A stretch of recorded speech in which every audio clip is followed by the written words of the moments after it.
with you during the playoffs. John, the story at the Garden tonight is quite simple. The King is back. Bernard King out 2 years with a severely damaged knee, making his first appearance here tonight, and this crowd is fired up. They cheered him when he came out. They cheered him when he scored his first layup in warm-ups. Now, I doubt if his performance will match our memories of Bernard King. He's such a great player. He was such a great player. What do you expect from him tonight? I don't know, Jim.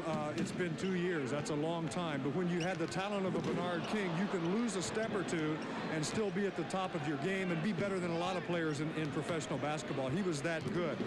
I don't know if they're going to use him a lot. I talked to Bob Hill, his coach, and Bob says, I've been working with him for 3 weeks. He's playing hard. He's dragging his leg a little when he shuffles, but other than that, it's just psychological. He's pretty strong. So we're going to use him quite a bit tonight. The Bucks from the defensive side, they say, let's wait and see what Bernard can do before we determine if we're going to gear any defense around him. So it's kind of a let's just see what he can do situation.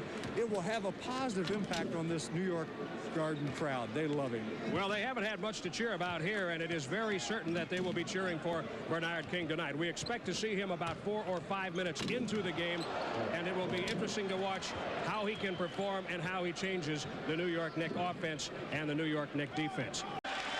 Well, here it comes. The King is back. Bernard King.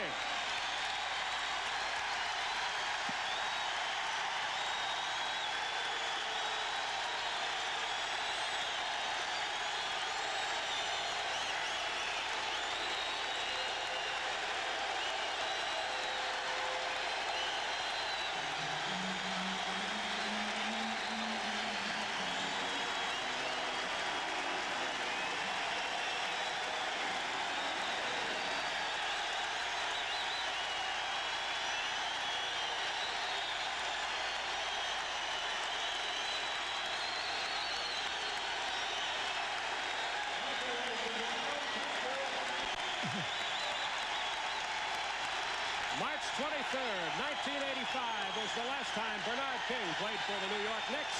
He scored 37 points. The ovation tells you what his absence has meant to the Knickerbockers. They have been on troubled times, rough waters. Can he bring them back? Well, with the type of injury he had, Jim, many people said you cannot come back from it.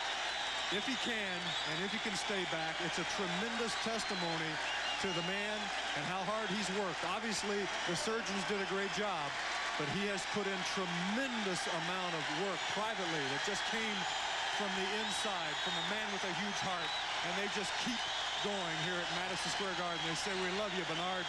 We're glad you're back. Well, you can tell that it is starting to affect Bernard King. I don't know that I have seen an ovation quite like that in quite some time. He is all business also. He came out with a frown on his face and business in his eyes. I said something to him during warm-ups, and he looked out of the corner of the eye, and he just kind of waved to me like, how you doing, John? Right now, I'm in a trance mode here. I'm going to stay concentrating on what's happening here tonight. It's time. Turnover by Press. Paul Pressey turned it over. Over 2 years, rehabilitated Bernard King. He comes on for Eddie Lee Wilkins. Now Walker should move to the power forward. First shot by King. He tried to rev up that crowd right away, didn't he? Look this. Well, it was when I watch Bernard and I think about the different injuries that all players have and come back from and the seriousness of his, you wonder how many nights and days over the last 2 years he had moments thinking, will I ever have this moment come again? Bernard King. A good baseline move by King.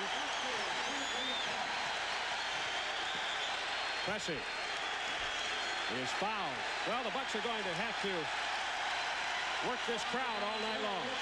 Sure they are. And Bernard probably very emotional at this point. He'll settle down a little, and the team must adjust to him. However, he's been practicing with them for about 3 weeks. That's Patrick Ewing. Look at the fake. He drops the ball that time to the baseline. Press I think he thought he was going to take the jump shot rather than take it to the hoop. Bernard with a variety of moves